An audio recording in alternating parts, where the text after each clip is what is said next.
You can't do identity politics just specifically around anti-Semitism while simultaneously still literally trying to keep your fan base that wants to be white guys that say the N-word. Society has moved on. Oh my God, he's fallen off so hard. Holy fuck. Ben Shapiro destroys Kanye West pro-Hitler song.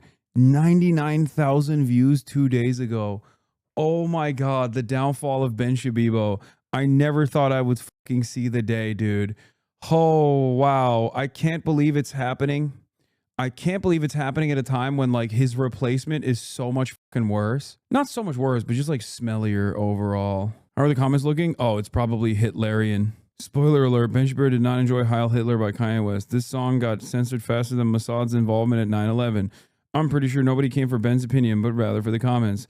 This song was banned in 109 countries, which I learned recently is a dog whistle, or not learned recently, but is a dog whistle for Jews being banned in 109 countries, talking about all the countries where there's pogroms that have taken place, implying that Jews are responsible for being pogromed.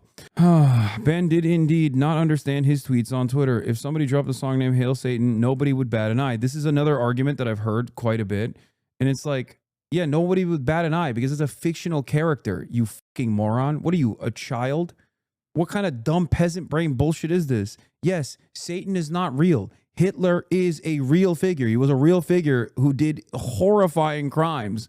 What the like, a better argument here would probably be to say like, oh, no one would care if someone dropped a song named Hail Stalin or something, or Hail, that's still not a good argument, but for the record, I'm just saying that like, that would be an argument that at least like makes more sense to a larger number of fucking dumbasses, okay? Or if someone was like, nobody cares if you make a song called Hail Genghis Khan. Kanye doesn't care about your feelings. I went on a bender last weekend and got kicked out of 109 bars. It wasn't my fault. 109 countries for a reason. This song even got Israelis dancing. Ben Shapiro destroys nothing. He couldn't destroy a Lego mock-up of the USS Liberty. He's a pioneer of free speech. If you don't like it, Ben, then leave the country. He's a pioneer of free speech. On a scale of 1 to 271,000, the song gets 6 million. 271,000 is another dog whistle, implying that the number of Jews that were killed in the concentration camps was actually 271,000 as opposed to the 6 million figure, which is so crazy because it's another version of this like weird ass Holocaust revisionism where it's like, well, that would still be really fucked up. I mean, it's additionally fucked up that you're lying and claiming it's the 6 million figures are undercount. Like, what's the argument? That it would be fine if it was 271,000 Jews that were killed? Like, what? I don't even understand that. That's like such a weird way to do Holocaust revisionism. And yes, I was right. It's all fucking Nazis in the comments. Oy vey, you are only supposed to sing about murder and drugs. The comments under Asman's reaction are legit Hitlerian. Ben Shapiro crashes out. For a lot of young guys, it's not about racism. It's about escaping this HR nightmare regime. No, it's a lot about racism. China has been a month from collapse and Iran 2 weeks away from getting a nuke since I entered high school in this year in 2000. Okay, that one actually is like surprisingly smart comment under Asmongold's comment section. What the f? Inside of your two wolves, one is Ben Shapiro, one is Kanye West. The guy has fought against identity politics for so long and is fully embracing identity politics the exact same way too. Ben must be one of those few people who actually take Kanye seriously. I don't even think Kanye takes himself as seriously as he does. Let's see what Benny Boy had to say. Kanye West, as we all know, has mental issues. I'm not saying this because of his politics. I've been saying that Kanye West has mental issues for years and years and years and years and years. There's nothing. Yeah, except you literally fucking defended him. You defended him when he was pro fucking Trump. You silly bitch. You silly bitch. Nothing new here. Years and years ago, when Kanye West was making inroads with the first Trump administration, I tweeted famously, live by the Kanye, die by the Kanye, because he's nuts. And Kanye's mental issues continue to contribute, I assume, to his bizarre fixation with the Jews. So he now has a new song titled Heil Hitler. So just in case you were still pretending that Kanye West doesn't hate Jews, I'm pretty sure he hates the Jews. I mean, two things can be true at once. Who's pretending that Kanye doesn't hate the Jews, man? No, people celebrate that he hates the Jews. That's where we're at.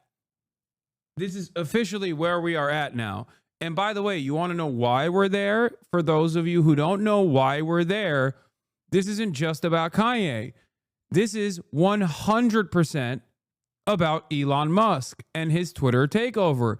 Elon Musk's Twitter takeover, I said over and over and over again, was going to lead to this fucking neo-Nazi shithole. The Twitter, the entirety of Twitter turning into a neo-Nazi breeding ground. And guess who fucking loves Elon Musk? Ben Shapiro. Okay? Elon Musk, major Trump booster. Elon Musk doing great things at Doge. Elon Musk, also a fucking Nazi. One, mental illness. Two, hates the Jews. Both can be true. And in fact, in Kanye West, are true. So he's now cut an entire music video. Again, this is all about transgressiveness. It's all about transgressivism. That's all it is. And so many of the people who are parroting the Heil Hitler Kanye West song are doing so because they think it's fun to be transgressive and all rules must be broken because if you're standing up to the narrative, you're doing something brave and amazing. Or maybe you're just being a piece of shit.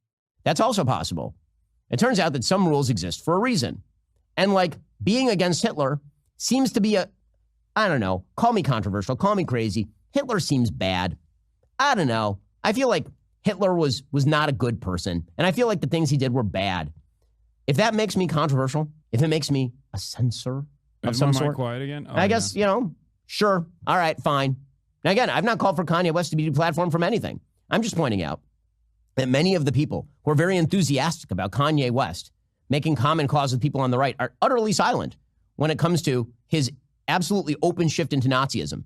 Many of the people who call him friends. This is such a funny moment for Ben to potentially self-reflect and realize that the people that he has crafted allegiances with for this, for virtually his entire career are just like now openly saying the quiet part out loud instead of simply entertaining Ben. They're just straight up like, this is who they have been. And now they're just open about it. They're more open about it than ever before. The problem for Ben Shapiro is that I don't even think he would care necessarily about the open Hitler admiration if Kanye West was like also openly pro-Israel.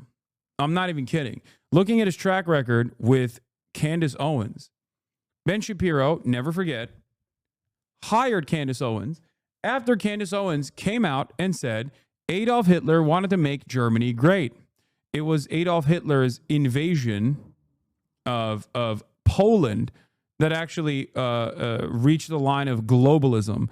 That's what made Adolf Hitler wrong. As in, for Candace Owens' perspective, Adolf Hitler's concentration camps and detention of Jews and the Nuremberg race laws were actually totally appropriate and was simply making Germany great.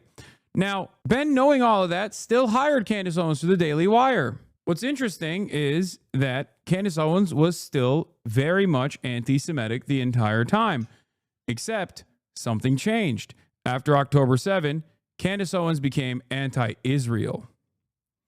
That is when Ben Shapiro was like, this is a bridge too far. Candace Owens was always anti-Semitic. She just wasn't as overt in her anti-Semitism. And not only that, but also she was never anti-Israel. As a matter of fact, she was pro-Israel. If you look back, don't ever question my fucking knowledge on this stuff, okay? I am a goddamn right-wing reactionary historian. Just like I told you when Ben Shapiro defended Kanye West with his whole ass chest on October 7, 2022, 1 year before October 7, 2023. Ben was defending Kanye. Ben even was defending Kanye after Kanye declared war on Jews. The conservative commentator and Orthodox Jew gave a qualified critique of West's anti-Semitism, making sure to praise his conservative beliefs. Do you think Ben would ever be this forthcoming or this gracious about anyone that was of Arab background or was anti-Israel, for example, that also simultaneously said the things at the time that Kanye West had said? No, of course not. Ben Shapiro has defended Ann Coulter in the past, literally stating Ann Coulter regarding Jews, obviously anti-Semitic. Ann Coulter is also firmly committed to Israel, so I won't lose sleep over it. Ben Shapiro has time and time again revealed that he does not care about anti-Semitism. He cares about Israel. Anti-Semitism does not matter to Ben Shapiro as much as anti-Israel sentiment does. Here's Ben Shapiro in his own words. Ann Coulter tweets regarding Jews. Awful, nonsensical. Ann Coulter is also super pro-Israel and has always been so. So I won't lose sleep. Matt Walsh is also anti-Semitic. He constantly pushes the white genocide conspiracy. Matt Walsh is trying to do as much white supremacist takes as possible to maintain his audience, because a lot of his audience is also anti-Ben. If you look at Matt Walsh's comments, everyone is begging for him to leave the Daily Wire, saying it's like the Daily Israel Wire, it's the Daily Jew Wire, whatever the fuck, like a bunch of insanely anti-Semitic comments in Matt Walsh's responses. There is real drama happening in the Daily Wire. A lot of fucking people are holding on to Matt Walsh because he's a fucking Nazi, and I think Ben and others are giving him an allowance to be as much as in Ben's words, transgressive, as in, you know, pointing in the Nazi direction as to the best of his ability to retain that audience. Also, Matt Walsh just tweeted a swastika. I didn't even realize it was a swastika until someone else pointed it out. There's a swastika in here. It's like a hidden swastika. Anyway, Matt Walsh retweeted this. It gives him plausible deniability. It also signals to his neo-Nazi fan base that, yeah, if you squint your eyes, you can see it. It gives plausible deniability because, like, oh, I didn't see it, is what he can always say. And also, it basically shows his audience of noticers, all the fucking little edgelords that, you know, he's with the cause. Meanwhile, his entire fan base is like, Matt, we love how transphobic and how racist you are. Can you please stop working for the Jewish Daily Wire? And acquaintances and people, like, where are they? Do they have anything to say about this or no? It's still about the Jews. Pretty amazing stuff. So here is Kanye West's song, Heil Hitler. So the actual line is N-word Heil Hitler. Okay, but it's a hard R with Hitler and it's a no R with the N-word, is the way this works. If, by the way, you say the reverse, that means you're a racist and you're banned from polite society. If you say the N-word that ends with an A, but you say Heil Hitler with the hard R, then that means that you're good. What are you saying? What? Wait, what? Ben, who is this for? Dog, pull the ripcord, Ben. It's over. You can't keep entertaining. You can't do identity politics just specifically around anti-Semitism while simultaneously still literally trying to keep your fan base that wants to be white guys that say the N-word. Society has moved on. The white guys that love saying the N-word also openly love saying Heil Hitler now, Ben. What are you doing? What is this fucking unique audience he's trying to build for himself? No one exists in this space. That is amazing. Who would this argument be for? White guys who hate Adolf Hitler and anti-Semitism, but also love anti-black racism? Is just for Ben, I guess, because all of those white guys also love Adolf Hitler now. Transgressive and interesting to a wide variety of people, apparently, on both right and left. So that's exciting stuff. I'm glad that we've decided to do this as a society. We'll get to more on this in just a moment. First, listen. He's trying to. I get he's being facetious, but the overarching ideological perspective there is that, like, oh, society fucking hates it when people say the N-word with a hard R. Like, do you not understand what he's saying? Oh my God, this is mostly just an ad. He put an ExpressVPN ad on the Heil Hitler video, dude. What is happening here? It's just, this video is more ad than video. Ben Shapiro show. And social media, of course, has exacerbated all of this because transgressive behavior gets clicks, it gets attention. That, of course, is why Andrew Tate, one of the most vile people in social media, decided that, you know, he's constantly piggybacking on the social media attention whoredom of others. So here he was jumping in a fancy car in UAE, I believe this is, while playing the Kanye West song, because all the best people are of a piece.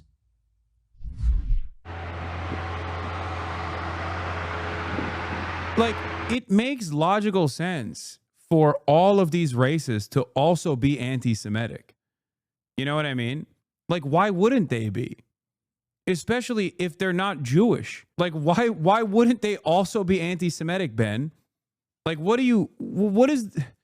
the angle here is so stupid where he's like, no. Every other type of bigotry is fine except for anti-Semitism. You are so cynical and so stupid in the way that you have backed yourself into this fucking weird corner. That's hilarious, dude. It's hilarious. He's smoking a cigar and getting into a fancy car paid for by the people that he is allegedly ripping off with Tate University. So that's exciting for all of you. Oh, now you care about unaccredited scam universities. Big Donald Trump booster, by the way. Big Donald Trump booster. Chickens coming home to roost for Mr. Donald Trump boost. And he puts on the song and then he starts driving down the street. What a rebel he is. Truly, truly a rebel. This is the kind of... the social media scene has made the world so much better. By the way, if you think this has no bleed over, why are we paying attention to this? Because social media popularity now translates into mainstream breakthrough. We have seen this. We have seen people who were completely anonymous 2 years ago who, because of the bizarre algorithmic boosts provided by X and TikTok, have now become kind of internet famous. And then they make a breakthrough into actual famous podcasts, for example. And suddenly they're showing up. And you're like, who is this person? Why is this person here? And the answer is they got a lot of clicks. So clicks can translate into some sort of appeal. And we do live in a time where, because the left was... Yeah, where did the left? The fucking left? Are you stupid? That's crazy. He's still talking about the left. Brother, you might as well become a leftist right now, okay? If you actually care about anti-Semitism, that's it. This is the only lane for you is to become a hard leftist, okay? Drop everything else. The left? Kanye West is a leftist? Andrew Tate is a leftist? What do words mean anymore? What do they mean? Does that, what? The left is responsible for this. No, you fucking moron. Elon Musk is responsible for this. He bought Twitter. You can't say shit about Elon, though, because he's pro-Israel and he's pro-Trump, right? Ben deserves literally all of the shit that he is receiving and all of the failures of his career. A person who is a repulsive little monster who has spent every fucking waking moment trying to red pill people, only to have all of those red pilled people turn on him now because Nazism is in fucking fashion. You did this, Ben. I fought against it. You fucking did this. You made your bed and now you gotta fucking lay in it. Okay? Like, this is a thing that I got annoyed with, like the Dave Portnoy stuff too, where it's like Dave Portnoy is 100% correct in going after that one fucking dipshit who literally is now trying to pivot into a media career for paying for a sign that said "Fuck the Jews" at the Barstool bar. Okay, that dude got a gracious exit ramp from Dave Portnoy that he didn't even fucking deserve, where he was going to go to Auschwitz, to the concentration camp, and basically have all of his like previous anti-Semitic sins written off, okay? But instead, he decided to go after Dave Portnoy and victimize himself, and now he's going on all the Nazi podcasts. Turns out he has a bunch of Nazi coins too, like Nazi cryptocurrencies. And the thing that frustrates me about all of this is that when Nazi sentiment was not allowed on all of these fucking platforms, okay, there was at least a level of shame in being open about being a Nazi. There was a level of fear for a lot of people because they didn't want to be deplatformed. But then there was also a level of shame that was associated with being a fucking out and about neo-Nazi. Turns out when you let that shit run rampant on the fucking platform, people become really open about their opinions, their feelings. People become, people are ready to engage in fundraisers for a crackhead who called a 5-year-old black kid the N-word with a hard R. And people also end up creating Give, Send, Go campaigns to fundraise after being outed as a fucking anti-Semite. Let's keep going. So censorious because the left shut the Overton window so unbelievably tight that basically, if you didn't agree with Hillary Clinton, you were out there in the wilderness. Because of that, many people on the right, their response was no Overton window at all, meaning all discourse must be treated as equally acceptable and valuable. What? Which, of course, is stupidity. It's just moral relativism.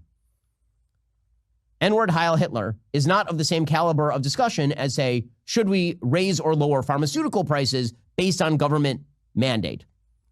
Right? Well, like, what is valuable about the answer is there's not a lot of value. Again, doesn't mean it should be banned. Dude, you did this. You did this because the conversation about raising pharmaceutical prices, which is what you advocate for because you're in the pocket of big pharma and every fucking big corporation because you're a goddamn libertarian capitalist piece of shit, was so unfashionable that since the Newt Gingrich era, the Republicans decided that the best way to actually fucking garner support from the American population was to entertain culture war narratives. This is the product of the entertaining of the culture war narratives. There is no blaming the left for this. Hillary Clinton, as much as I hate her, is not responsible for this. Shut the fuck up. Interesting, Ben. Let's take a look at what you had to say. Conservative commentator and Orthodox Jew gave a qualified critique of West's anti-Semitism, making sure to praise his conservative beliefs. This is from friend of the show, Nikki Ramirez. Let's take a look. Let's back from the Jewish holiday now. As usual, two things can be true at once. Kanye moves towards pro-life faith and family conservatism are encouraging. His DEFCON 3 posts and Black Hebrew Israelite language are clearly anti-Semitic and disturbing. In response to controversy at Paris Fashion Week, West sat down in a two-part interview with white nationalism's loudest primetime promoter, Tucker Carlson. On Tuesday, a league of outtakes from the interview obtained by Vice revealed that Carlson's production team cut a variety of bizarre conspiratorial and anti-Semitic statements made by West from the final version of the interview. The removed portions included West stating that he'd rather have his kids learn about Hanukkah before Kwanzaa because at least it will come with some financial engineering. Following a widespread outrage over his display of White Lives Matter shirts at Yeezy Runway Show in Paris, West began posting images on Instagram of text exchanges between himself, friends, and other industry names. Shapiro tweet comes days after his own employee, Daily Wire host Candace Owens, outright dismissed West's DEFCON 3 thread, saying that no honest person would think the tweet was anti-Semitic. Owens appeared with West in a White Lives Matter shirt at Paris Fashion Week and appeared on Carlson's show on Monday to defend West. Owens told Carlson that the result of Black Lives Matter has been white supremacy. You want to know something that's ironic about Kanye West's career and the trajectory that Kanye West has taken in terms of anti-Semitism? Ben Shapiro is also responsible for that too. As a matter of fact, it was prominent neocons, who also happen to be Jewish, David Horowitz, and Ben Shapiro himself, and Jeremy Boring, that were responsible for Kanye West's Hitler arc. You want to know why? Because Candace Owens actually Hitler pilled Kanye West. Is it Kanye Owens? Yeah, and you know how Candace Owens got a media career before she was after she was at SJW with an anti-Trump website that she ran, an anti-Trump blog that she ran. I didn't even know this part, by the way. Candace Owens' political rise began in 2016 when David Horowitz invited her, a little-known YouTuber at the time, to the Freedom Center's Restoration Weekend. She later called it the conference where everything started for me. There she met Charlie Kirk of Turning Point USA. You might recognize David Horowitz as one of the most insane, one of the most intense Islamophobes of the Obama era. Okay, he fell out of favor and he's fucking dead now. He died recently. Rest in piss. Okay, you might also recognize the name David Horowitz because the H3H3 subreddit actually posted him dunking on a hijabi woman to say, oh, this is how Ethan is going to dunk on Hasan. Progressive community, by the way. Anyway, she later called it a conference where everything started for me. There she met Charlie Kirk of Turning Point USA, which helped launch her to national fame. The Freedom Center supported her for years, hosting her at events and giving her a Courage Award in 2018. But by 2023, the relationship fell apart after Owens made controversial statements about Israel. Now, remember, David Horowitz played a formative role in the beginning of I keep saying Kanye, Candace Owens' career. Then Charlie Kirk gave life to it further, and then Ben Shapiro hired her. Ben Shapiro hired her for the Daily Wire. Ben Shapiro hired Candace Owens for the Daily Wire after it was known that Candace Owens was definitely an anti-Semite.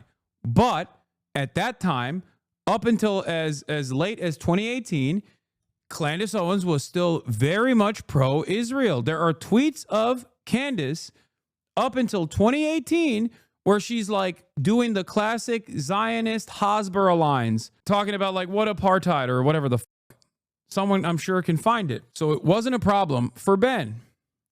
Then After October 7, Candace greatly elevated the anti-Semitic statements and also did the final thing that no one in the conservative media sphere is appreciative of.